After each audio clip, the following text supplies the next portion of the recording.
Hello, all. I'm psychotherapist extraordinaire Lola Clay, and welcome to Real Life with Lola. I'm in love with the narcissist. So, today I want to talk to you guys about narcissistic personality disorder.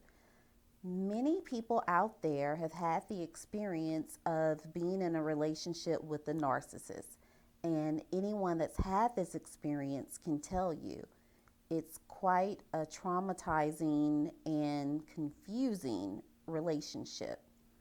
Some of the traits of a narcissist are an enlargement of self, an inflated sense of personality, an inflated ego. And so basically, a person with narcissistic traits will be a person that is largely self obsessed, which is different from self concern.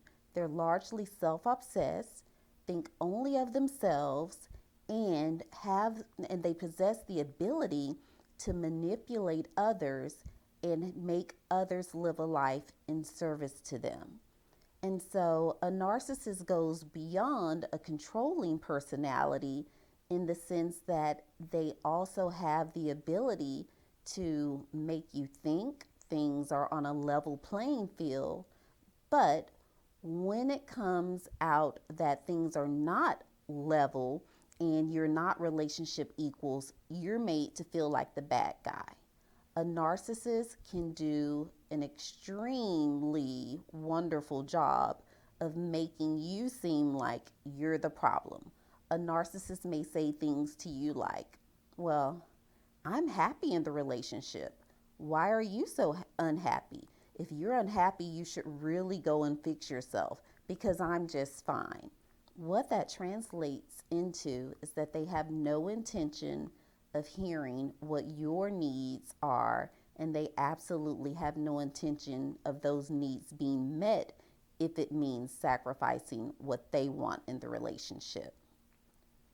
Why do so many people find themselves in a relationship with a narcissist?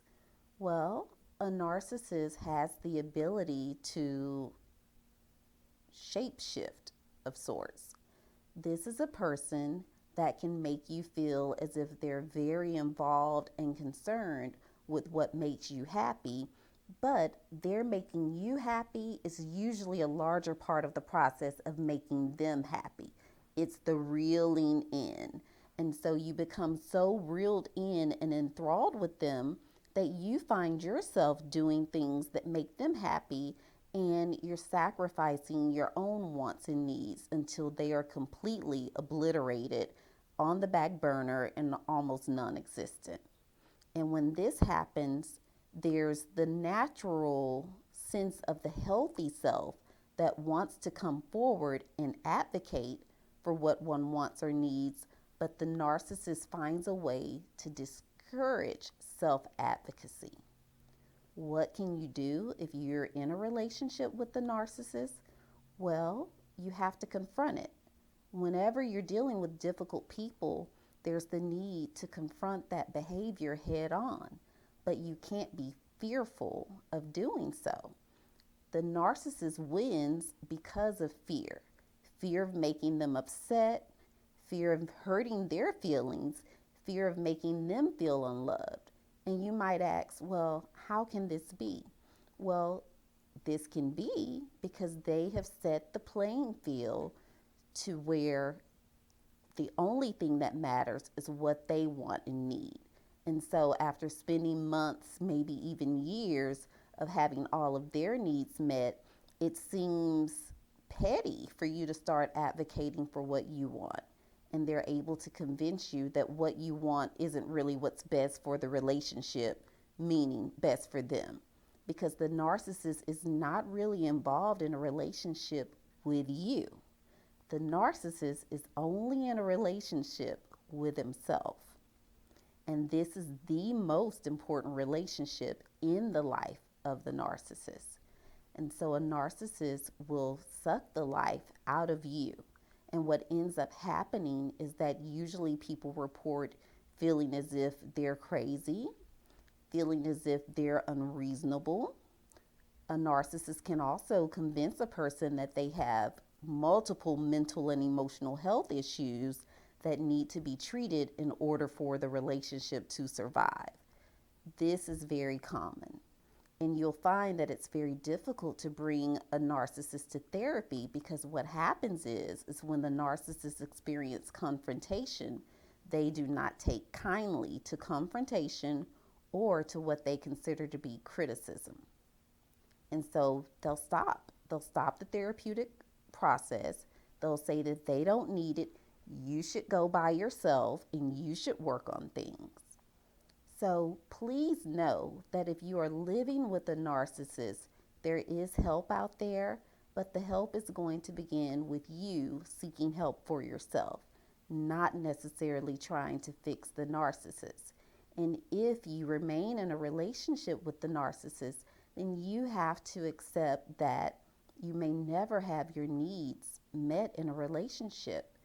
And you have to pose the question to yourself, can I live like this for the next 50 years? And if the answer is yes, so you'll live like that the next 50 years.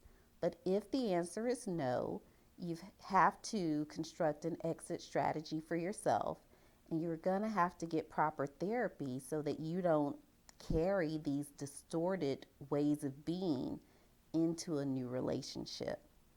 A brighter day is possible, but you have to come to a point to where you can recognize the signs of manipulation and to where you can see how each seed of manipulation has been planted into that garden that grows into a jungle with the narcissist. One thing that you may notice about a narcissist is that a narcissistic person is uncomfortable with emotion. Whereas you or I may feel guilt or remorse about a certain situation or occurrence, a narcissist will feel resentment and anger. Resentment and anger stems from the idea that someone else feels as if they should be remorseful or guilty, and they do not accept responsibility, thus they don't want any consequences. And so when consequences are potentially coming down the pipeline for a narcissist, that's going to be met with anger and resentment at the person that wants to hold them accountable. Narcissism can be treated, but there's not necessarily a cure. A narcissist can, through extensive therapy and treatment, learn some of the cues to pick up on that lead to the look of having empathy, and they can learn how to be more self-reflective and have the choice to become less self-involved. But this takes time and it takes a lot of commitment. And a true narcissist isn't likely to apply themselves to this. And so another trait of a narcissist is that they always know how to bring a conversation back to them. So the moment you start trying to talk about what your thoughts, your feelings, or your needs are, then the narcissist will jump in and interject and say, well, what about how I feel? And I think this, or I think that. And they'll say things that you've never even heard a mention of before. They'll wait right until you're trying to express your thoughts and feelings and needs and start to tell you all of these things that you never knew even existed. And that's to make you feel as if you're a complainer. You're the one bringing all the problems to the table. Look at you complaining about every little thing.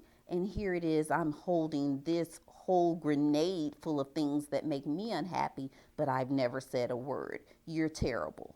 That's what the narcissist wants you to think. The narcissist wants you to think that you are the root of the problem and that you need fixing.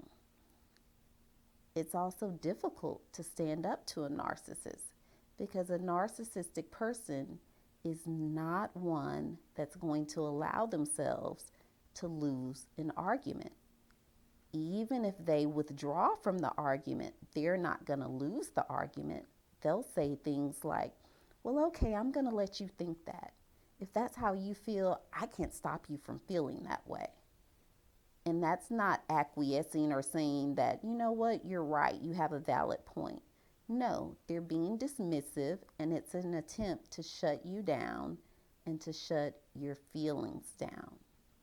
So I have people ask me all the time, can a narcissist feel love? Um, what a narcissist feels is servitude. A narcissist has to evaluate each relationship in their life as to how this person can be in service to me. So you'll find that a narcissist may have a best friend who's in service to them. They may have a parent that's in service to them. And they have you, the partner or the lover, or several partners or several lovers that's in service to them. Because all of this feeds the enlargement of self. And enlargement of self leads to an ego that is overactive without any governing principle to mediate it. And so by that happening, then it just leads the person to steamroll over everyone in their lives, especially those closest to them. And when you live a life where only one person's feelings matter, you're taught that yourself is diminished and it doesn't matter, and your wants, your thoughts, your needs are not valid. So if you're finding yourself in a relationship with a narcissist, please get help. There are support groups out there. There are great therapists out there that can work with you on the trauma associated with being in a relationship with the narcissist. Thanks for joining me today.